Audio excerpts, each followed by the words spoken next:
बऱ्याच ठिकाणी नागपंचमीच्या सणाला ह्या ज्वारीच्या लाह्या बनवल्या जातात। तर ह्या ज्वारीच्या लाह्यांचा नैवेद्य हा आमच्याकडे पण अगदी आवर्जून दाखवतात। त्याच्यामुळे ह्या ज्वारीच्या लाह्या अगदी दरवर्षी मी आवर्जून बनवते। तर ह्या बनवायला सोप्या आहेत, तेवढ्याच चवीलाही छान लागतात आणि पचायलाही हलक्या फुलक्या असतात। त्याच्यामुळे ह्या ज्वारीच्या लाह्या तुम्ही एकदा नक्की करून बघा। तर ह्या ज्वारीच्या लाह्या बनवण्यासाठी मी 1 वाटी एवढी ज्वारी घेतलेली आहे। अगदी मोठी मोठी ज्वारी मी इथं वापरणार आहे, त्याच्यामुळे आपले जे पॉपकॉर्न आहेत ते मस्त असे मोठे तयार होतात। तर हे ज्वारी आहे ती व्यवस्थित आपण धुवून घ्यायची आहे। इथे आपण गरम पाण्यामध्ये वगैरे टाकणार नाही ज्वारी, गरम पाण्यामध्ये वगैरे नाही टाकली तरी ह्याचे पॉपकॉर्न अगदी छान तयार होतात। फक्त ह्याच्यावरती जी धूळ आहे ती आपण स्वच्छ करून घेणार आहोत। तर 1 ते 2 पाण्याने आपण ही ज्वारी आहे ती धुवून घेतलेली आहे आणि एका कॉटनच्या कपड्यावरती ही सुकट ठेवायची आहे। फक्त पाणी सुकेपर्यंतच आपल्याला ही ज्वारी थोडीशी पसरवून घ्यायची आहे। ही तर आपल्याला आपण रात्रभर वगैरे अशी काय ठेवणार नाही। तर हे पाणी सुकेपर्यंत आपण ही ज्वारी आहे ती अगदी पसरवून ठेवणार आहोत रुमालावरती। तर हे ज्वारीचे पॉपकॉर्न आहेत ते बनवायला अगदी सोपे आहेत आणि पचायलाही हलके असतात। त्याच्यामुळे लहान मुलांसाठी हे तुम्ही अगदी नक्की करून द्या।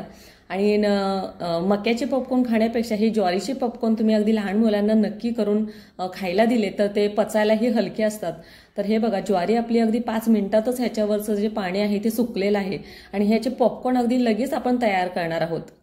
तर त्याच्यासाठी मी गॅसवरती कढई ठेवलेली आहे आणि कढई गरम झाली की त्याच्यामध्ये अगदी थोड्या थोड्या प्रमाणामध्ये ज्वारी आपण टाकणार आहे। ज्वारीचं जास्त प्रमाणामध्ये टाकायची नाही, अगदी थोड्या थोड्या प्रमाणामध्ये तुम्ही ज्वारी घेतलीत तर ह्याचे पॉपकॉर्न पण अगदी लाह्या पण अगदी मस्त तयार होतात, मोठ्या मोठ्या अशा तयार होतात।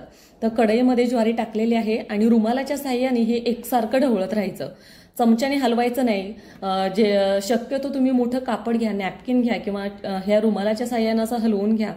तर हे थोड्या वेळातच हे दाणे आहेत ते लालसर व्हायला सुरुवात होते आणि ह्याची छोटे छोट्या अगदी लाह्या छोटे छोटे पॉपकॉर्न व्हायला सुरुवात होते लगेच। तर हे जास्त बाहेर उडू नये म्हणून अगदी अधूनमधून तुम्ही ह्याच्यावरती झाकण ठेवा।